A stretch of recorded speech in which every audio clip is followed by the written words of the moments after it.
Fans are calling Rúben Amorim anti-United after the 1-1 draw against Wolverhampton Wanderers over the weekend. And the funny thing about this is that the loudest critics are taking this situation and ignoring the conditions that Rúben Amorim is working under.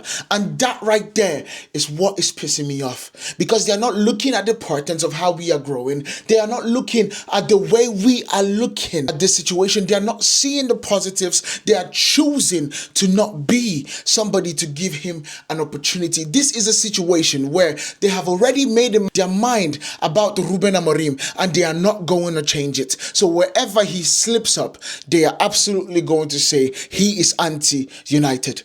Rúben Amorim played the youth yesterday and he is anti-United. Rúben Amorim threw in going forward. He is anti-United. Rúben Amorim was trying to win the game and also at one point made sure that we did not lose the game. Also gave us the right situation for us to even score, but it was chalked off by an offside. So this is Rúben Amorim trying to win a Premier League game of football. Yes, the context is we were playing against Wolverhampton. However, Wolverhampton Wanderers are a better side, especially the moment Edwards came into the team. Let's get it right. This is a manager that has come into Wolves and started changing things. And we can see it in the play. We could see it against Arsenal. We could see it against the people they have played lately. Yes, did they lose? Absolutely. But the truth about it is that when they meet a team that is lacking what we are lacking, that has lost players upon players, the way we are losing players upon players, especially when the manager has to become conservative because he is playing young players and he would have to play those young players for January until the senior guys can come back. When we look at those things, we have to understand when I say Rúben Amorim is not in the situation where we could absolutely say with all certainty that he's anti-United. He is in a position where he is getting points on the board when his hands are tied behind his back.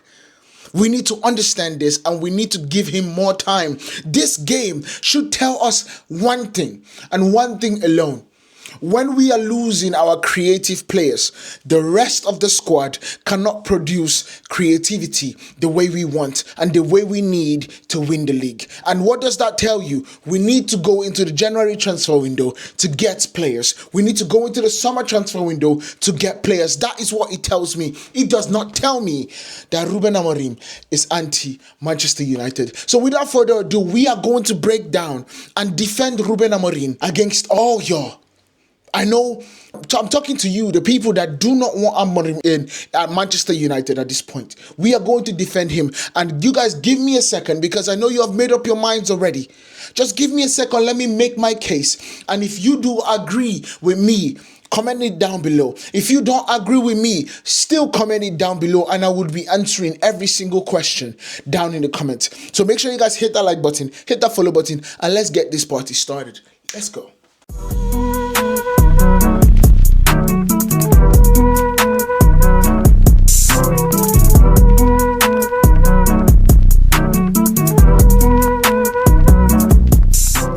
First things first, if you think that one frustrating draw means Rúben Amorim is anti-Manchester United, then you are judging with emotions of your heart on the badge. You're not looking at the games with your eyes because you need to understand that what Rúben Amorim is doing, what he is doing is something that we need to appreciate for right now.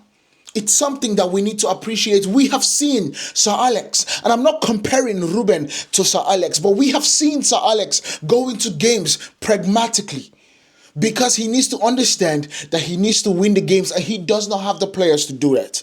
He's protecting some of his young players, but he's also known to throw the kitchen sink at Fergie time. But the reason why he's able to do that is because he has already built a foundation for those guys. He has already built the foundation. So let's set the table fast for you guys. United draw 1-1 versus Wolves. Zirkzee and the other guy from Wolves scoring the goal. United, in that situation, got a late goal ruled out from Patrick Dogu in 90+1. And the funny thing about that situation, the offside was debatable.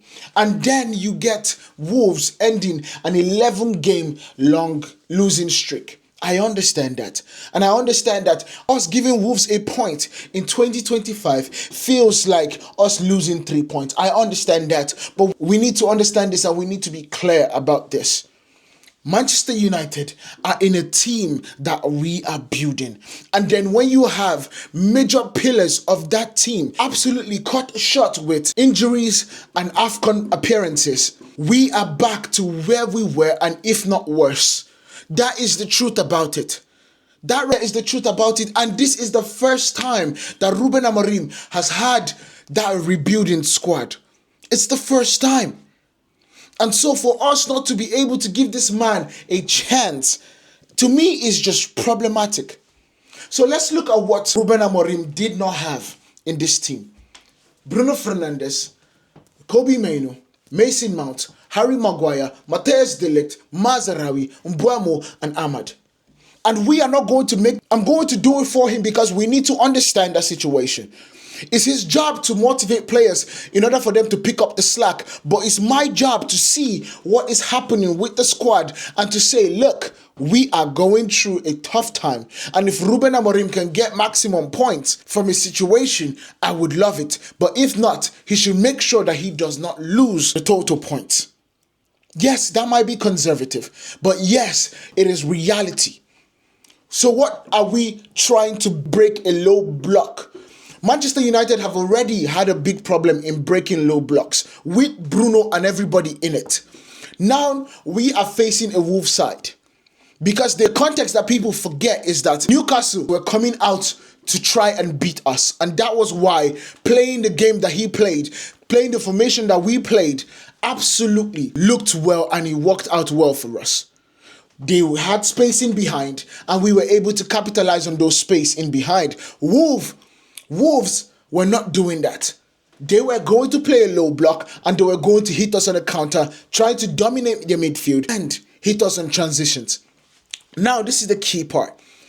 Manchester United already have problems breaking down the low block. Now, those problems are compounded when we are losing our primary chance creator in Bruno Fernandes. We are losing our best ball carrier, as everybody say, and ball controller in Kobbie Mainoo. So he could not even come into the game. We are losing two senior centre-backs that we would be able to dominate in set pieces. We are losing the players that we play with set pieces. You get me? In Mbeumo and Bruno. So everything that we doing right in this season, we lost in those players being out. Because Manchester United are one of the best in set pieces. And who plays the set pieces for us? And Bruno Fernandes. They are both out. Who nods the ball into the net? Casemiro, Matthijs de Ligt, Harry Maguire. Two of those three are out. Can you see? I'm painting a picture for you guys to understand. The best things that we do as a team when we are fully fit have been stripped away from us against Wolves. So he needed to find and create a mismatch. Now, could he have done it better? Absolutely. Could he have made sure that we played a system where it would favor the players that we have? Absolutely. But the key part about this situation is that he did something, he tried something, and it did not work. And all of a sudden, we are beating him over the head. I've heard today that somebody said he is the worst manager since Sir Alex Ferguson. We have heard situations that Rúben Amorim is anti-Manchester United. From somebody that I truly respect in this football creation space. I respect them. It's not like I don't respect them, but I just think that they are wrong in this situation. Totally wrong. And there was a point that everybody is beating him over the head for.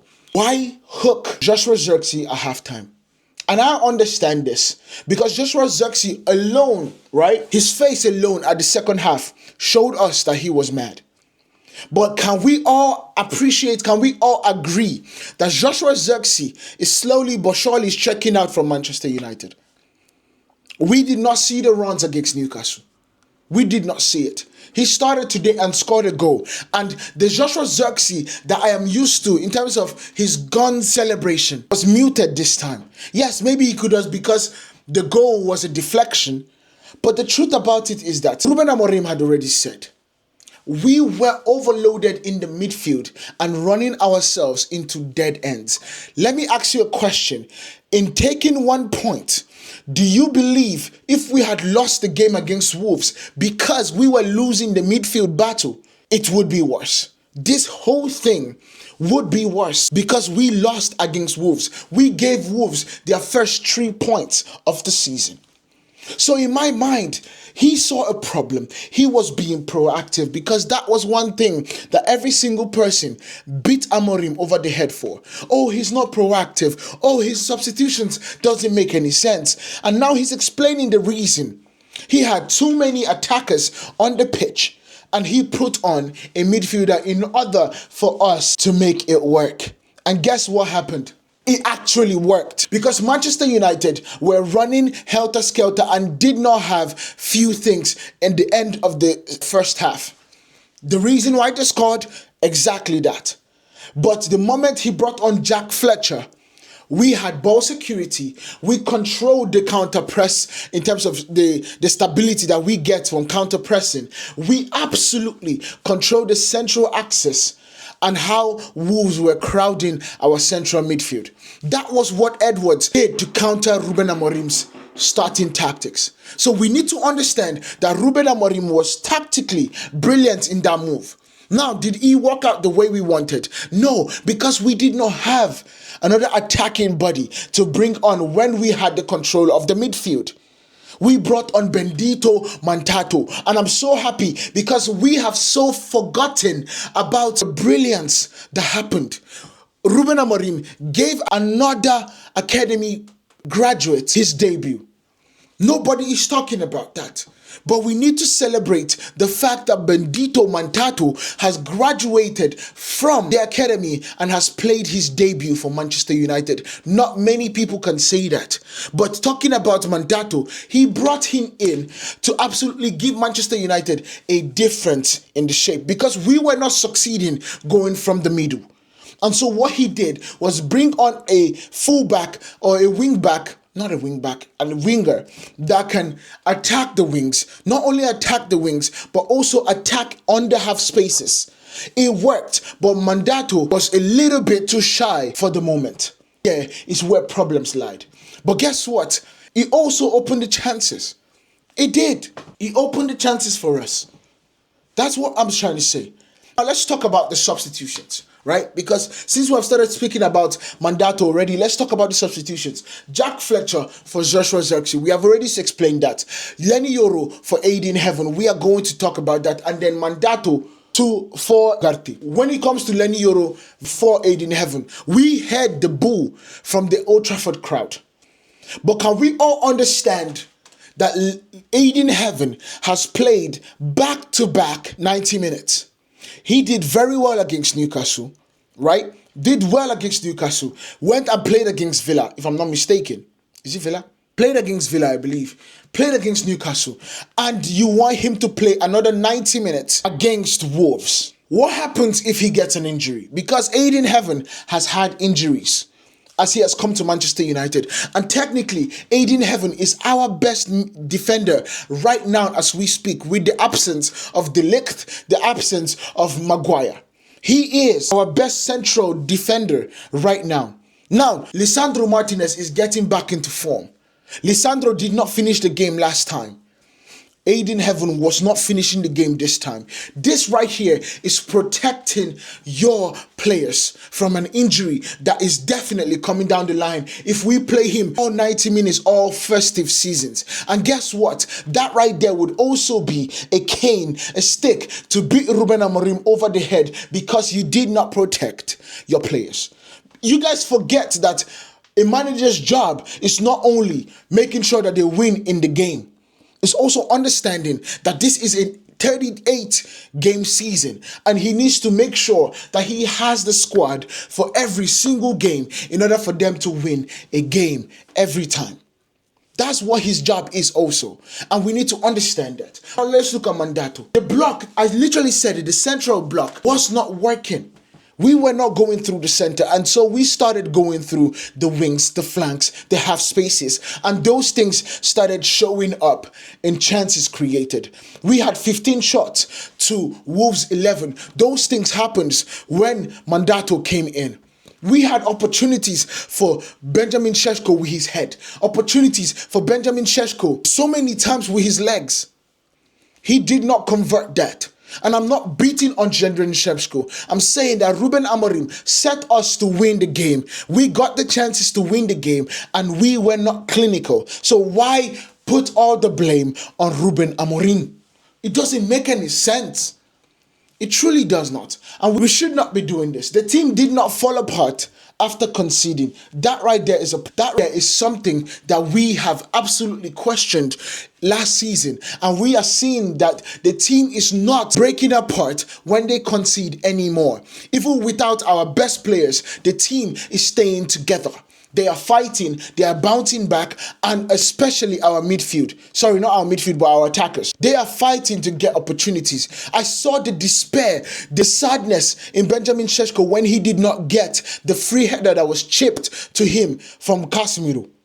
I saw the sadness and the anger when anytime he raises his hand up, Luke Shaw did not cross the ball. He raises his hand up, Dogu did not cross the ball. He raises his hand up, Dalot did not cross the ball. We are all seeing that this is a 6'5" person.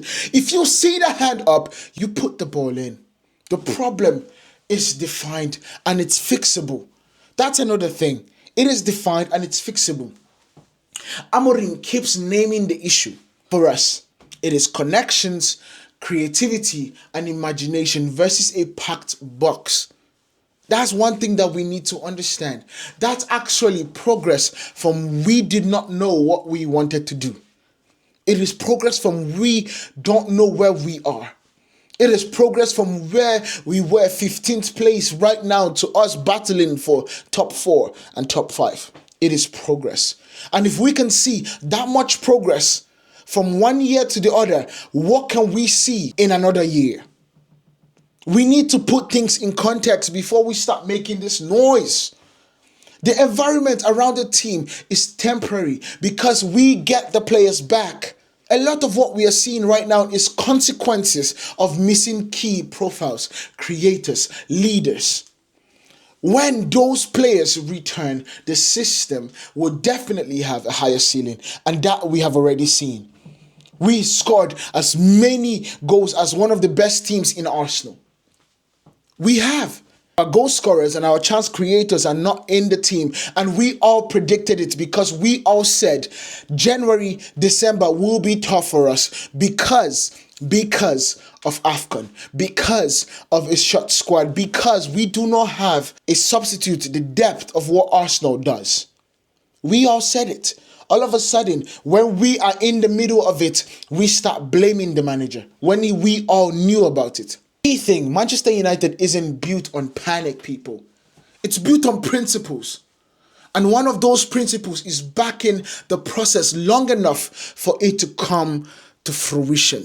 We need to understand that and we need to do it. Rúben Amorim isn't anti-United. He is trying to rebuild United's identity in the middle of a personal crisis. And we need to understand that and we need to be clear about it. So one thing is for sure, if you want instant gratification, you can keep on hating every manager because instant gratification will get you what we got from Ole. Instant gratification will get you what we got from Jose Mourinho. But if you truly want progress, if you truly want what we had in Sir Alex, we need to start judging on the patterns that we see. We need to start judging on the way we see progress and not one bad night of football. Keyword, I agree that it was a bad night, but I also believe that it was one bad night. So let me know what you guys think about this down in the comment. Make sure you guys hit that like button, hit that follow button, and make sure you tell YouTube that you love what we do here on Pillah Sports. I'll see you guys in the next one. Peace.